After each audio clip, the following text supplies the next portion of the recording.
শিক্ষার মানোন্নয়ন ও শিক্ষার্থীদের ঝরে পড়া রোধে বিনামূল্যে স্কুল ড্রেস ও ব্যাগ বিতরণে উদ্যোগ নিয়েছে সরকার। শুরুতেই প্রাথমিকের শিক্ষার্থীরা পাবে এই সুবিধা। বুধবার এ বিষয়ে সচিবালয়ে প্রাথমিক ও গণশিক্ষা, বস্ত্র ও পাট এবং স্থানীয় সরকার মন্ত্রণালয়ের সঙ্গে বৈঠক করেন প্রধানমন্ত্রী তারেক রহমান। বৈঠক শেষে প্রধানমন্ত্রীর উপদেষ্টা মাহাদি আমিন সাংবাদিকদের জানান, আগামী অর্থবছরের শুরুতেই পাটের তৈরি ব্যাগ ও স্কুল ড্রেস শিক্ষার্থীদের পৌঁছে দেওয়া হবে। প্রাথমিকভাবে প্রথম শ্রেণীর 1 লাখ শিক্ষার্থীর কাছে এসব পণ্য পৌঁছে দিতে চায় সরকার। প্রাথমিকভাবে প্রত্যেক মাসে আমরা 2টি করে উপজেলাতে 2টি করে স্কুল দিয়ে শুরু করব এবং এটা একটা চলমান প্রক্রিয়া হবে।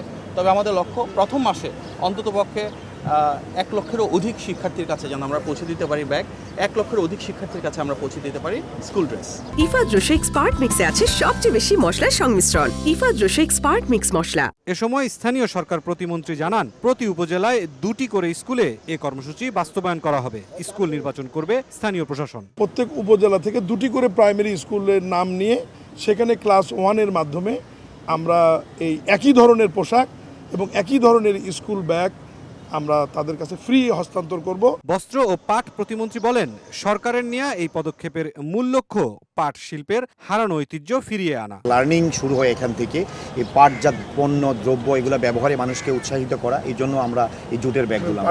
এর আগে সচিবালয়ে মন্ত্রিপরিষদ বিভাগের বিশেষ সভাকক্ষে প্রধানমন্ত্রী তারেক রহমানের সঙ্গে সাক্ষাৎ করেন বাংলাদেশ স্কাউটের কার্যনির্বাহী কমিটির সদস্যরা।